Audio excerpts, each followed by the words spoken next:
Hey everyone, it's Ron Johnson, and this is the Ron Johnson Show. On today's show, we're going to talk AFC, NFC championship games. There's a lot of stuff that happened. One kind of went the way we thought it would go, and the other one, it didn't quite go the way we thought. And so we're going to have to talk about that. Also, the parlay, the RJ parlay, $11,000 in one of them, $14,000 in the other one, almost hit. So we're gonna break that down. So as you build into the Super Bowl, if you want to play along with FanDuel and understand these parlays, hey, I'm going to be here. Me and Sam, we're going to break it down for you. And then the Timberwolves. We made comments about that on Friday's roundtable, and it happened. But what happened? We'll talk about that next, coming up on the Ron Johnson Show. Locked On Sports Minnesota Podcast. It's endless Minnesota Vikings talk with the diverse voices of your local experts. Now the Ron Johnson Show. On the field, in the broadcast booth, Ron Johnson is Minnesota sports. He's played with them, hung out with them, and grown up with all the big names in Minnesota sports. They're hanging out with Ron Johnson. It's the Ron Johnson Show on the Locked On Sports Minnesota Podcast. And it starts now.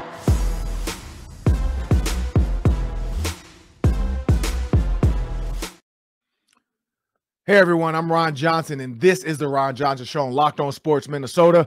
I want you to know this episode is brought to you by FanDuel Sportsbook, the official sportsbook of Locked On. Make every moment more. Just visit FanDuel.com/Locked On today to get started. And remember, you can download the Amazon Fire and the Roku apps. They have the Locked On Sports Minnesota app on your TV. Just go to search for apps, put in Locked On Sports Minnesota. You'll see our app. Download it to your TV. You can get all the shows, all the updates. Hey, you can get the parlays. We talked about the parlays as I bring Sam Ekstrom into the show, my producer. Sam, the parlays on FanDuel. Close. Very close. And so for those that don't understand parlays, let me tell you this. I'm a novice as well. I'm not a big time, like I'm reading all the tea leaves and trying to figure. I'm a novice. I just go with my heart. I go with my heart feels. I look at the app. Very simple. You just go on, download. You have to pick your state. And unfortunately, Minnesota, you guys aren't legally able to do it. But if you want to drive over to Iowa, feel free. But when you look at the parlay, the Eagles one was close. We missed the Jalen Hurts run. The Jalen Hurts run, 11 yards. We were short. 50-plus yards for Jalen Hurts to hit. Also, 43.5 points. If the 49ers just found a way to score one more touch, like if every single quarterback on their roster doesn't get hurt, Juszczyk was about to play quarterback. That's where we were headed. Juszczyk, their fullback, was about to play quarterback because Brock Purdy hurt his elbow, so he couldn't throw. Josh Johnson, concussion. We know Jimmy Garoppolo's out. We know Trey Lance. Like 4 quarterbacks. Literally, that's Tom Brady. Like they should just put the bat signal up and ask Roger Goodell at halftime, like, hey, is there any way we can just fly Tom Brady here on the jet? Or he might even be near here anyway. Because come on now. Because I did see that randomly Bosa was there. So maybe Tom Brady was somewhere hiding in the building. But that was the one. But then the other one, T. Higgins, anytime score, he scored. Travis Kelce, first-time touchdown scorer. He was the first touchdown scorer. That was the toughest one, and you got it. That made the game interesting for me, Ron, because I was rooting for you the whole time. And when you think about that too, of everything that could have happened when you gamble, they were in the red zone 3 times. Both teams 3 times. So you got the Bengals went in, had to kick a field goal. Chiefs went in both times, kicked a field goal. Third time, finally, Travis Kelce, because I'm listening because I was dropping my daughter off to softball here and there, and so I was kind of in. I was in the whole NFC game, but the AFC game I was kind of being dad, and then so I'm listening on the game. I'm watching it on my phone. I got the NFL app on my phone. I'm watching it, and they get in the red zone. I'm like, come on, just Travis Kelce this thing. And then it was like 4th down. I'm like, oh, they're gonna run the ball or something. And then I remembered, I'm like, Patrick Mahomes is hurt. He doesn't have that. Normally, that would be some kind of weird Patrick Mahomes, like shovel, spin around, ring around the rosy play. No. Let's go to Travis Kelce. Travis Kelce gets the first one. I needed Travis Kelce to get a second touchdown. He almost had it, but I think it went to MVS. Scantling got the second touchdown. Could have easily been to Travis Kelce because Kelce was over to the left. And my wife didn't understand because I'm screaming like, just throw the ball to Kelce. She didn't understand what I was screaming about till I explained it to her. And then, unfortunately, I did pick the Bengals in the money line just because. And again, it was almost there, though, because if he doesn't push him, if Osai doesn't push Patrick Mahomes, one, you got a bad ankle already. So why are you pushing him? I get it. Emotions, everything. And even his reasoning behind it was just mentally not in it because he said, oh, I was pushing him hoping he go backwards. What? You put what? So you pushed him forward in his back, hoping he would go backwards to keep the clock running. I don't know what college that guy went to, but clearly physics wasn't offered at that school. And so when I heard that, he's like, yeah, I pushed him thinking I can get him to go backwards. And I'm like, all right, now you're trying too hard. Like, you just made a mistake. Stop explaining it, because the more you explain it, you're SpongeBobbing this thing. Like, you're literally SpongeBobbing it. You're going too far into the explanation. Like, I love BJ Hill having his back. But that was that. So that was my takeaway as far as the parlay and the FanDuel. My biggest takeaway, so let's jump into this, Sam. My biggest takeaway, and I'll stay with the AFC first. My biggest takeaway from the AFC game was Joe Burrow is legit. The Bengals are going to be a good team for a good amount of time because T. Higgins and Jamar Chase are both young receivers. You do have Hayden Hurst as a tight end, solid. Joe Burrow, legit. Joe Burrow's still on that first contract. Joe Burrow's on that first contract. And I think that's where it's going to get interesting is when they start having to, because you got to pay him a lot. You got to pay him a lot of money. I mean, people are saying, the Patrick Mahomes, Joe Burrow, AFC, is giving them like Tom Brady, Peyton Manning vibes. And I'm like, man, that's high praise, but I could see it. Because in the AFC, I don't see two other teams right now that feel as complete and dominant, whereas the Chiefs aren't even complete. They put a bunch of hodgepodge receivers together to try to help out because they lost Tyreek Hill, and they're back in the Super Bowl without Tyreek Hill. So that tells you a lot about that Chiefs offense, because everybody tried to say it was Cheetah. Cheetah made that offense go. You can throw it to him, he can give you 55 yards every time. He can give you a touchdown. Patrick Mahomes on one leg got them to the Super Bowl against a very good Bengals team. This was not the other game. This was two good teams, fully ready to go, fully healthy, other than Patrick Mahomes' ankle. And so that was my takeaway, that I think we're seeing the early possible futures, but contracts are going to matter. Also, I'm going to say it was the best two teams in the AFC. They got it right, because I just don't know if the Bills, and I think, and the Bills down in that stretch, maybe they do it, but they didn't show it before. So they had the best two teams. That was my takeaway. What was yours from the AFC? Yeah, you're right on Burrow. Two plays in that game that stand out. 3rd and 16 on their final drive. Now, they didn't convert, but 3rd and 16, he's backed up in his own territory. Drops back there, fearless. Hayden Hurst, first down. And there was a 4th and 6 earlier in the game. Drops back, double coverage. Jamar Chase, fearless, first down. And Jamar Chase is good. That was a Justin Jefferson-esque kind of play that he made, sandwiched between two defenders. But Patrick Mahomes, man, at 50%, 25%, he still makes more plays than 29 other quarterbacks in the league. I mean, he was still doing wizard stuff. He's still magic. And of course he wins the game basically on a play with his legs on a horrible ankle, because he was not healthy, Ron. No. I mean, that was hurting him, and he gutted it out. Final takeaway, though, Kansas City, they're talking about 8 rookies playing on defense. Steve Spagnuolo is unbelievable. He's done this now several years in a row. They don't have a lot of money, Ron, to throw around on the defensive side of the ball, and somehow they always have really good coverage. They've got good pass rush. I don't know what they've got in the water there, but the Kansas City defense, as impressive I felt as their offense yesterday, if not more. Really, really good stuff.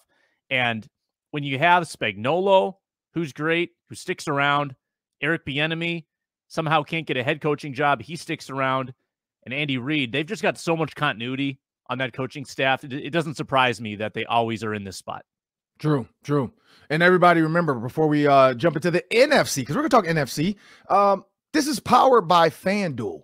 FanDuel make every moment more. And this is why I believe that, because I wasn't bought into these games completely. Like, I was going to watch them because it's my job.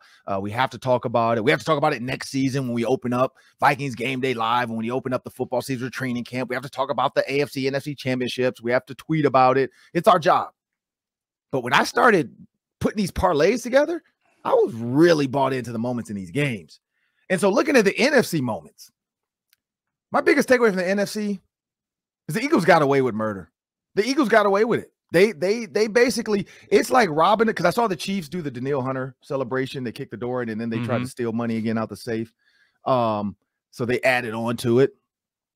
But when you look at the Eagles, and you look at what the Eagles got away with,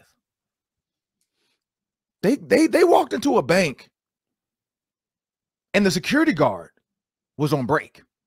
Like, they walked into a bank, security guard was on break, police, they were chilling. They were nowhere to be found. I don't know where the police were at this moment, because when they walked into that bank and started stealing the money out the safe, there was nobody there. Peyton Manning used to call himself the sheriff. Why? Because he always made sure he was the captain on the field. He was controlling the field. The sheriff was in control at all times. That was the problem. 49ers didn't have a sheriff. Start off with Brock Purdy really well. Hassan Reddick. I mean, man, talk about just adding a piece to the puzzle. Like, when you think about the Vikings and some of the pieces they could have added, Hassan Reddick could have been one of them. Hassan Reddick literally put his stamp on the game to start. If he doesn't get to that play, and not to say just hurt him, like, I'm not talking about the injury part. That play alone, like, there was a wide open receiver, and Hassan Reddick kind of like Superman jumped, got the ball free. It ended up being a Linval Joseph fumble, which, again, I wish the refs would stop blowing the whistle so fast, because you can always go back and watch the play and say, oh, yep, nope, ball was in his hand. Incomplete pass. If the ball comes out and a guy picks up it, just wait. Let Linval Joseph go run so we can put that oxygen mask back on. In Philadelphia. That's where he did the first time. Exactly. Let Linval rumble, and then let him go put that oxygen mask on. But that could have been a Linval Joseph touchdown, because the only thing behind him was a hurt quarterback and 5 offensive linemen. I like my chances with Linval Joseph taking off. And when you think about that play, that changed the scope of it. Then you bring in Josh Johnson. He gets a concussion. That felt like the movie with Jamie Foxx, Any Given Sunday, where all the quarterbacks go down and Jamie Foxx. Unfortunately, there was no Jamie Foxx on that bench to save the 49ers. Like, Jamie Foxx, put him on a 10-day contract. Bring him out the stands. I literally would have got on the PA mic and said, hey, is there any quarterbacks in the building that want to play for San Francisco today? Anybody. What was the dude from the Eagles, the movie with Mark Wahlberg, Vince Vale or whatever? Remember? Invincible. Mark Wahlberg. I don't remember the guy's name, but I remember the story. Yeah, a guy like that in the stands, can played high school quarterback. Like, 49ers needed somebody to just throw the ball like 10 yards. They couldn't even get that, because once Brock Purdy came back in, arm was hurt. So that was my takeaway from the NFC Championship game. I just felt like it was unfair to the 49ers. They had worked so hard to get to this point. Shanahan had done so much to go from Jimmy Garoppolo to Trey Lance to Jimmy Garoppolo to then Brock Purdy and then to Josh Johnson and then back to Brock Purdy. Like, I know at some point he's sitting there like, man, what else is going to happen? Like, are my headsets going to go out? Like, are they going to grease the poles to our locker room? Like, are we not going to be able to grab the handles because the poles are greased already? Like, and by the way, and I know the media does this on purpose. Police grease their poles or grease the poles. It's not a great headline. I get it. Everybody thinks it's funny. But when you think about the Tennessee police officers that got fired for probably having their poles greased, like, come on. We got to find better terminology, people. But yeah, and in Philadelphia, do better. Stop climbing. Like, why? Like, they're going to win the Super Bowl. They're going to have to grease the poles again. It's going to, like, why are y'all climbing the poles? Like, what is this? Like, it's like a challenge. It's like, hey, we're greasing the poles. And I already saw a video of people climbing them. The Philly fans are nuts. Did you see him chirping Bosa? Yeah, I saw that. I saw the Joey Bosa outside the deal, chirping him. He said, I'm rich, you're broke. Like, I don't understand. I get it. NFL players and celebrities, like, you can't win arguing with trolls. Like, no. And I will say this. I always talk about trolls on Twitter. that love to chirp at me. And I always say, like, you would never say that to my face. Well, that's a guy right there that would. And I thought about it later too. I feel like some of these trolls would say it to people's faces because they want to get punched by a celebrity. Like they want to, because then they're famous for getting punched by a celebrity. They could probably sue and say, oh, my nose is broken. I'm going to call TSR injury law and we're going to sue you for $100,000 to fix because I need a nose job. And like, but they chirped them in public. You know, he said, oh, are you live on your TikTok stream or something? But yeah, so that was my takeaway. I just felt like, yeah, the Eagles did a great job. Like even one of the plays where they made the 2 linebackers freeze, I tweeted it out. That's 3 Ron Johnson on Twitter. There's a play where he hands it off to the running back going left. To the right, he has bunch. They ran a bubble. The line is treating it like RPO. He also then fake and rolled out. So there was so much in that where Warner and Greenlaw couldn't move. Like you see the handoff, and I posted on Twitter, both linebackers are standing still. They're not even moving because they're like, look, we gotta honor the fake. We gotta honor the slant coming behind us, and we gotta honor the bubble screen. So I can't really just run to the run. And so because he had to hesitate a second in Greenlaw, Jason Kelce, 1,000, 1,000, he released. So because he knows, like, okay, Jalen's gonna get rid of the ball in about 2 seconds. If we go past a yard, it's a flag. So you watch it. They all kind of roll left, 1,000, 1,000, and then Kelce releases and he goes and gets the linebacker. There's nobody to make the tackle. So that offense is just great. But offense versus defense, yeah, the 49ers had their whole defense. So you could have stopped them too. But the fact that the 49ers couldn't even compete offensively, I feel like they stole it. I feel like it was an open vault. What was your takeaway from the NFC Championship? Yeah, just a shame. I mean, that would have been a great game if the 49ers had their quarterback play. That's pretty unfortunate. Philadelphia did catch a break there, but Philadelphia can just beat you in a bunch of different ways. Yeah. Their passing game, I think, is elite. It wasn't yesterday, so they decided to win on the ground and with their defense. They're just a really well-rounded team. Jalen Hurts is awesome, and a pretty incredible like ascension from year 1 to year 2 to now year 3 where he's at. Seems like they love him there, and I think we slept on Philadelphia. Like I think the last 3 games of the regular season when Hurts was hurt, I think we forgot how good they were. Jalen Hurts has only lost 1 game all year. He's 16-1.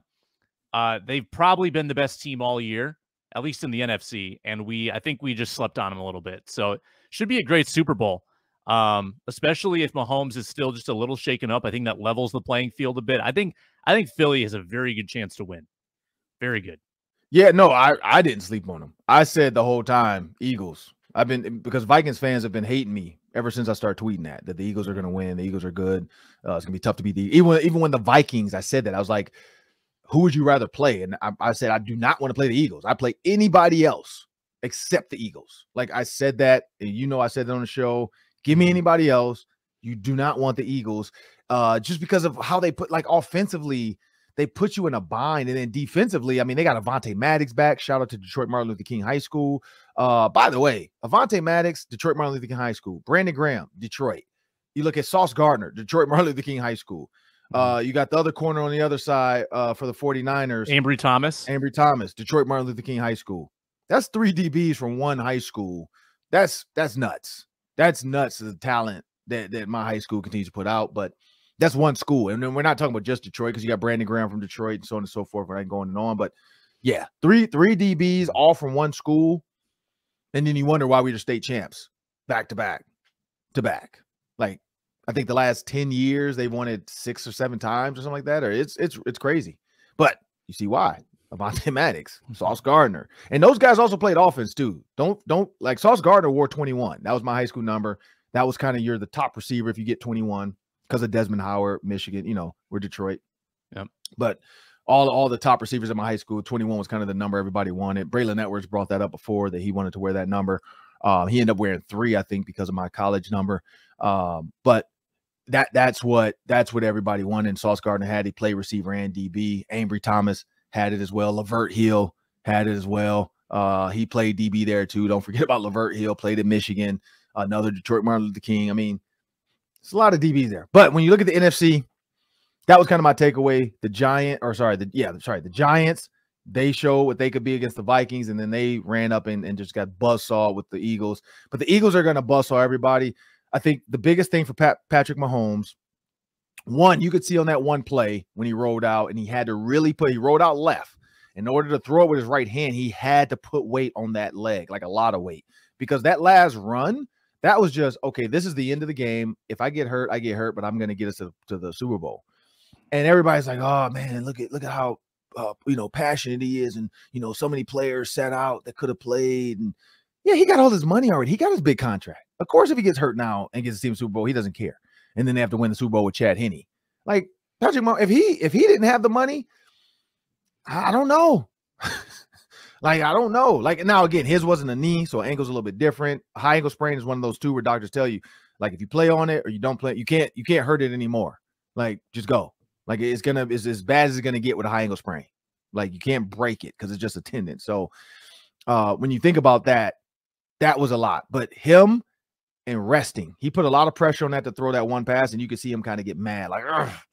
Like, I don't know if it was like you could see it hurt him visually. Mm-hmm. And so the Eagles are gonna make him move. Like Nick Sirianni, he's talking to his coordinators, everybody now. Hey, look, we got to find ways to get Patrick Mahomes off his spot because I don't think he can beat us when he's moving. And I don't think he can. Like, he didn't move enough. They let him stay in the pocket and do just enough with the Bengals. But if I'm them, I'm going man, and I'm gonna say, hey, look, you guys got to cover for at least 2.5 seconds. Let us get there because we're gonna keep blitzing and making him. Because even if he dumps it off to Jet McKinnon, you're not getting beat for a 15, 20-yard deep ball. So that's kind of my thoughts going into that one. Kind of a long first segment. We got the Daily 3 coming up, of course, later. We also have a busy week. We got a lot of players we're going to be talking to over the next 2 weeks. So the next 2 weeks, it's going to be some great content from a football standpoint, people. We're working on Mel Blount. We got Cordell Stewart in the hopper. Aiken Andale, former Purdue grad, played with me, played for the Jaguars. Worked out with me. Same agent, play for the Jaguars. We got Travis Stevens, Buccaneers. We're talking to Deshaun Foster, UCLA. Went to the Super Bowl with the Panthers. So got a lot of guys in the hopper as we get ready for this. Bernard Berrian, I mean, some of your favorite former Vikings. He has a Super Bowl story as well. Alex Brown with the Bears. We got a lot of guys. We got to figure out how to get them all in when you got 2 weeks. But we're working on a lot of good people. And if some doesn't, I mean, Ernie Willwright, former Gopher. If it doesn't come up in the next 2 weeks, stick with us. Because even once the season ends, we still got to start talking off season. And what's next for the Vikings? And what's the NFL going to look like? What is this quarterback carousel going to look like? Because now it looks like the Packers are going to move on. They're saying, hey, we're willing to move on from Aaron Rodgers, but who wants to give us what we want? Because we will make him stay and retire. I don't care. Like, if I'm a billionaire owner, I don't care. You can retire for all I care. I really don't care if you don't want to be here, but I'm not trading you for less than what I want. But we got that coming up next. And also, check out our Locked On Sports Minnesota podcast on YouTube, following every Twins, Vikings, Wild, or Wolves game. Our Locked On team hosts are broadcasting live with team insiders. Never miss a podcast by subscribing to Locked On Sports Minnesota on YouTube. And we have a word from our sponsors. It's FanDuel, our new partners here at Locked On. The only app you need at your Super Bowl party is FanDuel. It's America's #1 sports book. They have so many great features that make betting on sports fun and easy. So download that now. You can bet Super Bowl 57 with a no-sweat first bet. You'll get up to $3,000 back in bonus bets if your first bet doesn't win.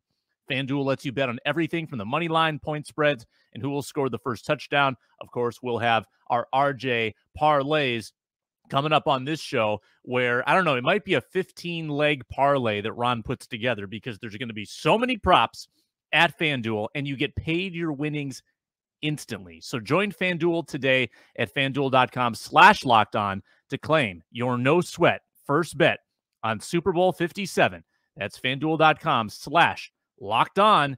Make every moment more with FanDuel, the official sportsbook partner of the NFL. Well, Sam, we talked a lot of football in that first segment. It was a long one. We're going to do a little quick basketball check because it is basketball season. Basketball is my first love. Like, I love basketball. And on Friday's roundtable, you, Gabe, and I, we kind of broke down this Timberwolves. And when you think about the Timberwolves team currently and where they stand, and I said the next 2 out of 3 games, one will give us a little bit of an indication of who the Timberwolves are going to be or who they could be. And I said the one key component to that was Anthony Edwards. I said Anthony Edwards in these next couple of games has to really show who he is. And so if you look at the Grizzlies game, because that was the game where you're like, the Grizzlies have always had the Timberwolves numbers the last couple of years, last year. They had the Timberwolves number. Ja Morant came into his own. But when you look at that game, they won 111 to 100. But what did Anthony Edwards do? He gave you 25. He gave you 7 and 7. 7 rebounds, 7 assists, and 25 points. Kyle Anderson gave you a boost, 23. D'Angelo Russell, 19. Now, Rudy Gobert, that's 7 points, but the 13 rebounds. 13 rebounds by Rudy Gobert. That's kind of the Rudy Gobert they need. Now, he needs to have a little bit more to it. And then you'll get the 3 seed in the Kings. That's another one. People are like, oh, man, the Timberwolves just don't have enough. 117 and 110. They found a way to win that. Again, Anthony Edwards, 34. He dropped 34 and 10. Double-double. D'Angelo Russell gives you another 25. And I also saw tweets about this, and I don't know who exactly. I'm not stealing it. It's not my take. But I saw somebody's tweet say, I don't know what y'all need to do, but you need to find a way to sign D'Angelo Russell now. And I don't know if that's the answer. But again, everybody has their opinion.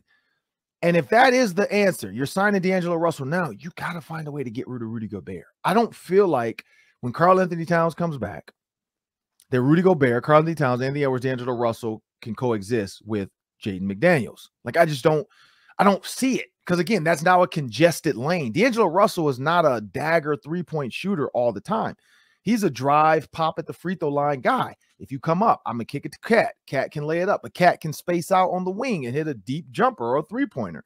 He can also pick and then roll pop, meaning he's going to roll, but then roll back behind me kind of to the top, like we've seen a lot of bigs like Jokic and those guys that can shoot, where you don't traditionally roll or pop out. You kind of roll and get back to a different spot that's not natural, but now you're wide open because everybody's thinking you're going to dive. That's like Rudy Gobert can't do that. If Rudy Gobert pick and rolls, he's going to go to the basket. That's all he has. He's not going to pop. He's not going to step out and hit a deep jumper. So if you're signing D'Angelo Russell, I just don't feel like this Gobert project is going to work. But again, they're the 5 seed right now. I said if they won 2 out of 3, they could jump back up to the top, and they are up there. They're number 5. Now, again, they have to win this game now because the Warriors have won, and they're back in this. It's 6. The West is so tight. And so when you think about the West, if they beat the Kings and they win again, I mean, again, they got the Warriors. And so now they're going to face the team that's hot. Like the Warriors weren't playing great because we know Steph was out. Clay wasn't 100% back yet. Draymond was punching people, so he was out. Jordan Poole couldn't see out of one eye because Draymond Green had lumped him up. So there was a lot going on in that organization. Those guys weren't even getting along and passing the ball to each other. They didn't even want to be on the same court at the same time. But when you think about this Timberwolves team, man, like it's so close. The problem is Cat ever coming back? You know, if they end up as a 3 seed or 4 seed, and after the All-Star break, Cat comes back, and then they drop back down to 8. Then do you move on from Cat? Like, do you try to find a trade partner for Cat and try to get more draft capital? You try to get the first overall pick and go get Victor Wembanyama. Like, I don't know if anybody's going to give you the first pick for Karl-Anthony Towns. Probably not. But you can go get Victor and pair him with Anthony Edwards. I don't know. Because he's unproven. Again, we keep saying, like, we thought Chet Holmgren was the next great. And look at him. He's just an average NBA player. He couldn't even make it the first year. Injury. So is Victor a little bit better? Is he a little bit stronger? Is he less? Is he not going to get hurt? I don't know. So because we keep thinking this because these rookies and these phenoms, hey, it might not work out. Everybody didn't believe in the Ball brother, the younger one. The older one kind of set a bad precedent because they're like, oh, he's not as good as we thought he was going to be. The younger brother's actually pretty good. But again, he can't stay healthy. His ankles are weak. But when you look at the Timberwolves, that's where I'm thinking is like, what is this team going to look like? Because now I'm confused because I thought they weren't going to be good because they were 25 and 25 at the same point last year. So why trade all your people and you're just where you are? But now with the West, they're actually the 5 seed. And I have to go back and look. I don't remember if they were ever in the top 3 seeds last year, like at any point in the season. So if they can get into top 4, they're into territory they haven't been in before. So I don't know. What do you think, Sam? Yeah, the West was so much better last year. It's kind of crazy. like, because the West has been dominant for decades. This is the most parity, and maybe mediocrity is a better word, that I've ever seen. But honestly, Ron, like, think last 15 games. So you went to the Detroit game at Target Center. They lost. Six game losing streak. Since then, 11-4. Really, really close losses against Utah and Denver. Probably should have had those games, but you can live with those results. They had 2 bad losses at Houston and at Detroit. Other than that, this has been a great 15-game stretch, all without Cat. Gobert's giving you more what you need from him. He's just impacting things on the defensive end, not always showing up in the box score, but he alters shots, cleans the glass, keeps people out of the way. Edwards is asserting himself. I like the way this team's playing right now. Now, I do worry about bringing Cat back into the fold, but Cat was posting on Instagram yesterday watching the Eagles game. He's still in a boot. This might be a long-term thing, and he might not play again this year. He's not showing up to games. He seems disgruntled. Weird stuff's going on with Cat, Ron. Now, moving on from Cat, I think that's an off-season decision. That's not an in-season decision because he has no trade value right now. He's hurt. I think you're rolling with who you have this year, because you're not gonna make a tank move when you're the 5 seed. And I don't know if you can really. Maybe you can acquire. You might be able to acquire somebody, but you have to give pieces up. And I don't want to give up Naz Reid. I love Naz Reid. I'm attached to Naz Reid. So if they just roll with what they have, I kind of like the way they're playing. So maybe if Cat comes back at some point, maybe that elevates them to the next level. But keep it up. I'm turning a corner with this Wolves team, Ron. Feeling optimistic.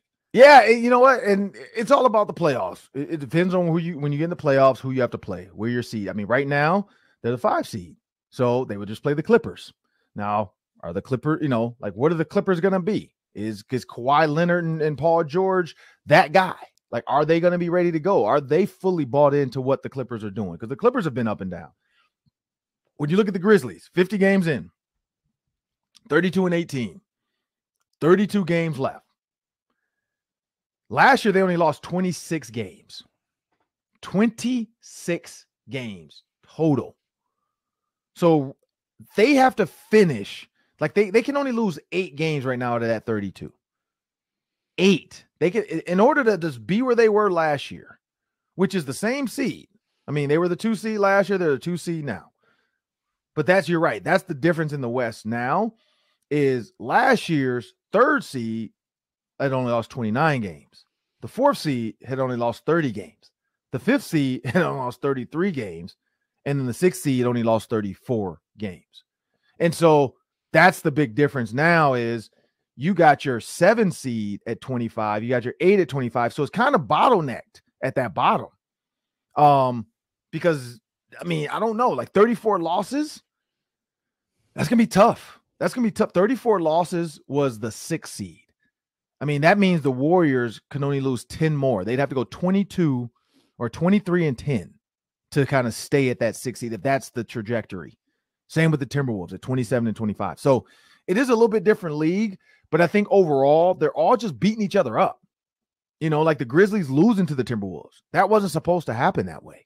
The Kings losing to the Timberwolves. And the Timberwolves might sweep the Kings. If they beat them tonight, it's a sweep. That wasn't supposed to happen. But when you think about these games, I mean, the stretch of the Nuggets now, the Jazz, and then they get the Grizzlies again February 10th. That's our anniversary from when we got engaged. February 10th, I asked her to marry me. That was like 2000, I can't remember, 2006 maybe. She was asleep though. I put the ring on her when she was asleep. So it was one of those where she woke up, didn't know she was engaged, and then I wrote in the mirror, it was a note. So, and it took her a while to even realize she was wearing a ring. Impressive Stealth to get that ring on. Yeah. While she was sleeping. Wow. Very good. It took a lot. It's a long story behind it. Some KY jelly was involved because I could not get it on. It's really because it was tight. So I had to use some, I was Googling because I'm like, Vaseline, no, it's not a good idea. And so I was Googling stuff and I was like, yep. So I actually went to the store at like 1 a.m. I was up late. I was nervous. Went to the store 1 a.m. Yeah.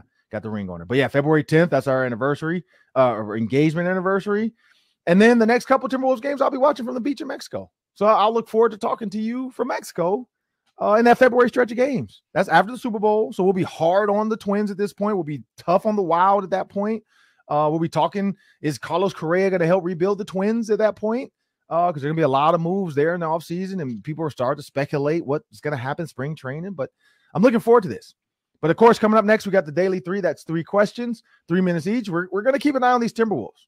Like, we're going to keep a close eye on these Timberwolves because you never really know who they're going to be until you see a couple stretch. Now, if they, like I said, they beat if they win tonight, and they beat the Warriors, I mean, Sam seems to think they're for real.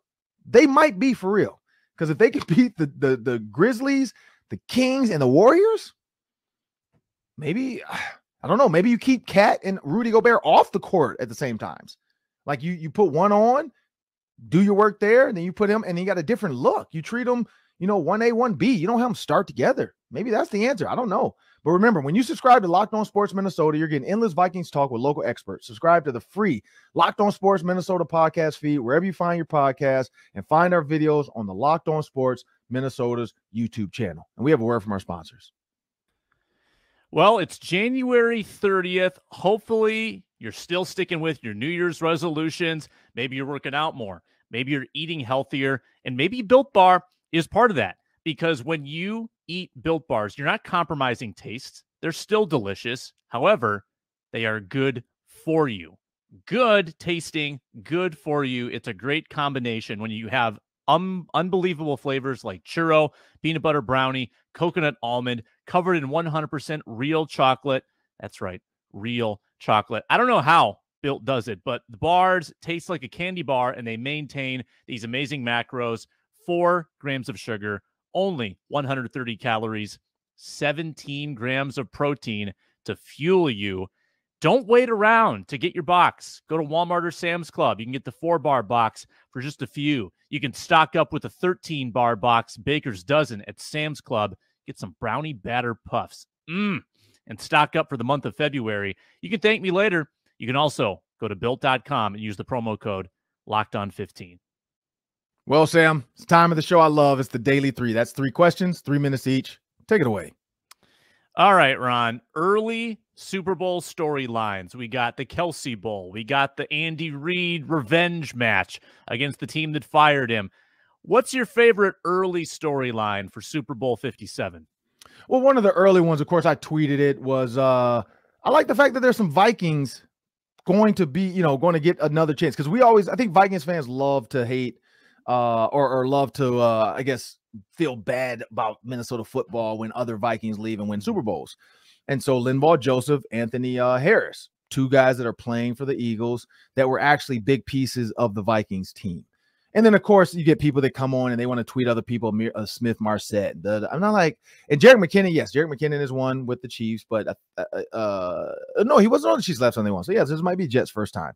But when you think about that, here's the biggest problem with some of the other people they name. Like, they were naming some other guys on these tweets, and I'm like, those guys didn't play for the Vikings, though. They tried out, maybe played 1 or 2 games, and then left. So you can't really consider them. Like, if they didn't get a full year and contributed, like, you can't really consider them a Viking as if it matters. Like, they were just here for training camp. They didn't go to the Eagles and become superstar. Like, because I can see that. Like, oh, I can't believe, like, Big Papi. I can't believe we cut them and then they're superstars. So one, that's one of the storylines I like, that you got Linval Joseph, after everything he's been through in the offseason. Vikings fans want him, and he's a big piece of this Eagles defense. He's a big run stopper. I still don't understand why we didn't sign him. Oh, my goodness. He was here working out.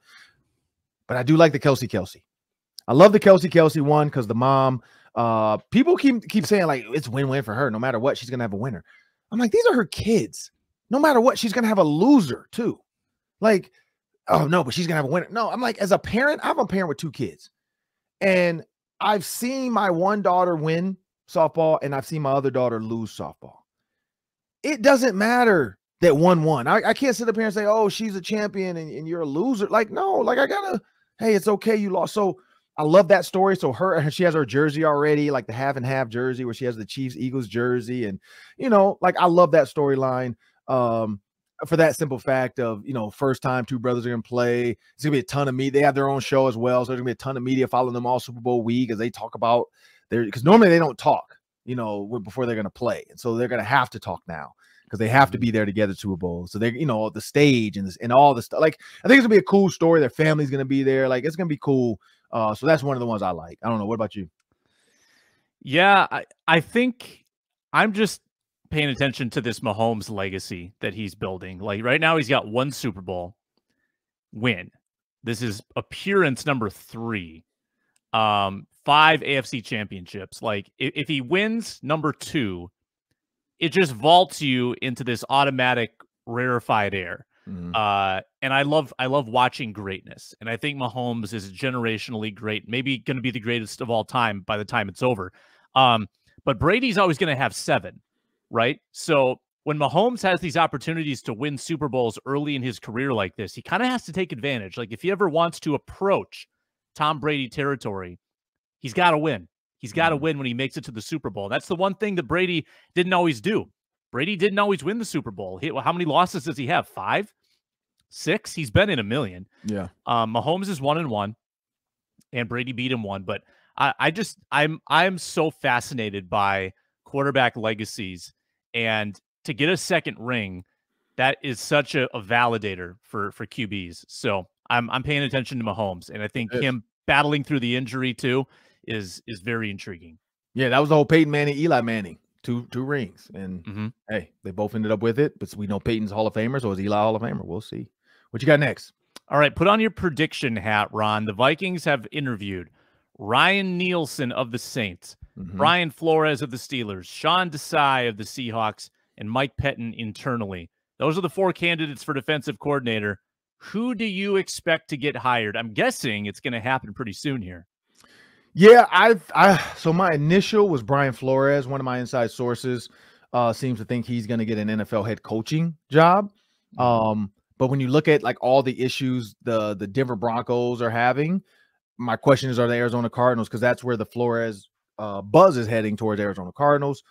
But is it going to be similar issues there? Like, is there going to be similar issues where people are like, I don't want to, like, are the Broncos going to have to offer Brian Flores a job because nobody wants it? Like, Harbaugh turned it down. They went back and flew to Michigan. Harbaugh comes out saying, nope, I'm not leaving. Then they fly back out again to meet with them. So it's like, why does anybody want this job? Like, what's so bad about Denver? Like, what's going on with the owners? Is it John Elway? Like, something's not right there. That is not sitting right with people. Maybe it's Russell Wilson. People are like, look, I hate this. Like, we got to stop saying let's ride. I'm not being the head coach if we're still riding. I don't know, but I do feel like Brian Flores is a lead candidate. But what you don't want to do is hire him as defensive coordinator, and then he's still getting head coaching interviews, because we've seen that before where coaches like kind of get hired, preliminary contracts not done, and then they end up leaving like before they even show up to the one place, and they get another job somewhere else. I don't remember. Somebody else did that. I can't remember if it was Josh McDaniels or somebody, where they like took one job and then literally right after that took another job, like got a better offer or something after an interview. So Brian Flores, I'd be careful with that one, because that could happen where you hire him as you offer him the defense coordinator job, he takes it, and then the Cardinals reach out to him and they hire him, and then you have to go back and search again. And then is Ryan Nielsen and Mike Pettin, are they going to feel like, oh, I'm your second choice? You don't want that. So yeah, I think it's going to be a tough one for them. But I don't know. What is your early thoughts? Yeah, I just have a hard time generating opinions on Desai and Nielsen. It's really difficult to figure out what they're about and what kind of influence they've actually had. I'm higher on Mike Pettin than everyone else. Everyone else hates that because he was associated with Ed Donatell's defense, and there's the stench of the season is on him. I don't hate Mike Pettin. I think he has a really good resume. And if he were given the keys, I think it would be different. But that's an unpopular opinion. Brian Flores seems to be the most popular opinion. Like you said, I don't know if he's going to settle for this coordinator job. Right. Even if he took it, Ron, you would probably lose him really soon. Correct. So maybe it's better to have someone who might stick around for a couple of years, so you don't have a revolving door. But I'm just going to let it play out. On your Mike Pettin talk, you're dead on too. I agree. I like Mike Pettin. He was my coach in Baltimore. Like, he was our assistant defensive guy, so he did special teams. So I was around him a lot for special teams and video film with Rex Ryan. And he was like, he and I talked, because we've talked like just non-football, just, hey, how's life, man, in Baltimore, X, Y, and Z, man, Bart Scott, Ed Reed, And one of the things I asked him was about the defense that I know he can run, because I've seen it firsthand with the Ravens. I've seen it with the Jets with Bart Scott. And what that defense is Rex Ryan's defense, was probably Buddy Ryan's defense. When you go way back to the Bear defense, you put more people in gaps than they think are accounted for. And watch the 49ers. I think they did it a bunch too. Because I have to go back and see, their defensive coordinator, D'Amico Ryans, and who he's come from. But I think it's a Rex Ryan type of deal somehow in there, some way, or some connection to the Buddy Ryan deal. And when you watch one of their blitzes, 54 Warner actually runs up, contacts the center, and then bails out. And I think Jalen Hurts throws it like right behind him. He almost becomes a big play by him, but Jalen Hurts gets it out quick because he's an athletic quarterback. But in that defense, it was chaos. And that's what Mike Pettin can bring. He can bring you that chaos defense. So I do agree with you. I do like Mike Pettin there. Mm-hmm. All right. I'm going to improvise on this third question here because we kind of already talked about the Timberwolves. Let me ask you this.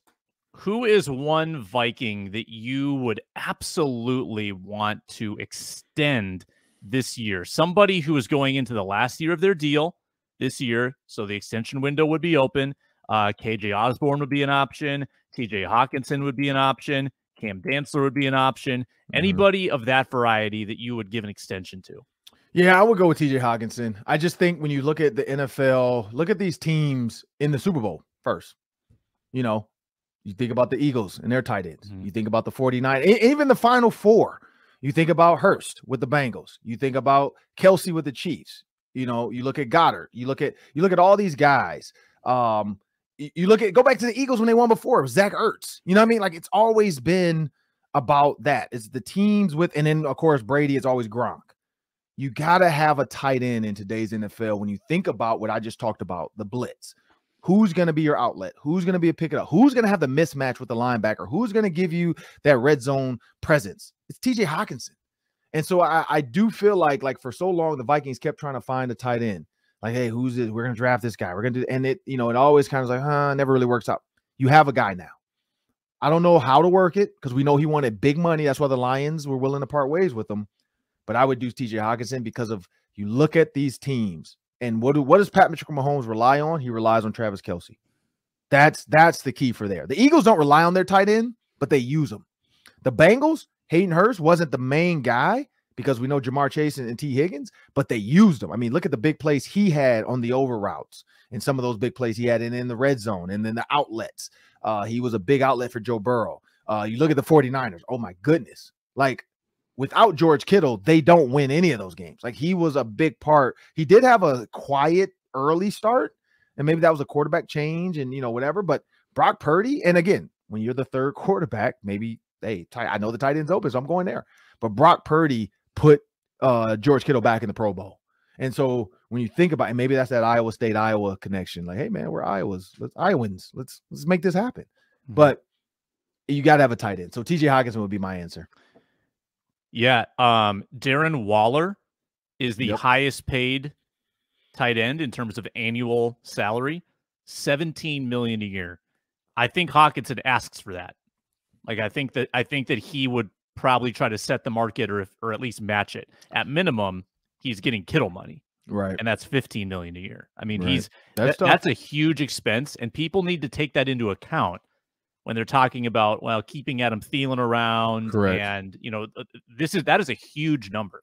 So I agree. I want Hawkinson here long-term, but you have to sacrifice to make that work. Today's NFL, I mean, it's either you have two really good receivers and a subpar, and Hayden Hurst is not subpar, but he's a middle tier tight end, middle to third tier tight end. Eagles, same thing. Two good receivers, really good receivers. I mean, Devonta Smith and AJ Brown, and then you have a middle of the road tight end, but good. Or you have Debo and you have Kittle, you have Kelsey and everybody and anybody. So you have to pick it. You have Gronk and then a whole bunch of supporting cast members of receivers. So you have to figure out what your offense is going to look like. And you're right, like it can't be Adam Thielen and Justin Jefferson and TJ unless Adam Thielen wants to take middle of the road receiver money, and that's going to be the question mark. Is he willing to take a pay cut and hope that another team's going to give him $9 million or $8 million or even $7 million? Because if he's going to get $5 million somewhere else, might as well take $5 million here. If he's going to get $4 million, and that's what Blake Bortles, his agent, is going to have to look into. Like, what are you guys willing to offer my client if I were to get him out of Minnesota? And that's going to be the question. Is it worth uprooting your family, going to another team? Kyle Rudolph had said it. We're going to try to work on getting Kyle Rudolph on the show. We got to figure that time out. But Kyle Rudolph said it. Like, hey, if I can stay in Minnesota, I will. But if they don't even want me, what can I do? You know, like he said that. And so again, regime change, coaches change, money is different. But but Tampa Bay is not a bad place to uproot from Minnesota. That's the difference. It's not like it's not like he went to somewhere else and you're like, oh man, like Denver, and it's terrible. No, he went to Tampa. So it's not a bad transition for old Kyle Rudolph. But I want to thank everybody for listening, liking, sharing, commenting. Continue to be a part of the Ron Johnson Show family. Myself, Sam Ekstrom, we really appreciate you. Locked On Sports as well. Remember, we're powered by FanDuel. So you want to make every moment more? Just do what I did. These parlays, man, it makes the game so much more fun to watch. Like Sam said, when Travis Kelce got that first touchdown, that's when you feel it. You're like, oh, wait, this might happen. Like, that's how parlays are. If one thing happens that was not supposed to, like the first touchdown score of any team, hey, I was like, okay, all right, here we go. And it was early. So be a part of that. It's fun. But remember, if you want endless Vikings talk, make sure you subscribe to Locked On Sports Minnesota on YouTube, where you can find all of our videos, all of our shows, instant podcasts after every game, and the Vikings press conferences delivering all the biggest news. Like our videos and leave your thoughts in the comment section below. I want to thank you. Have a great day.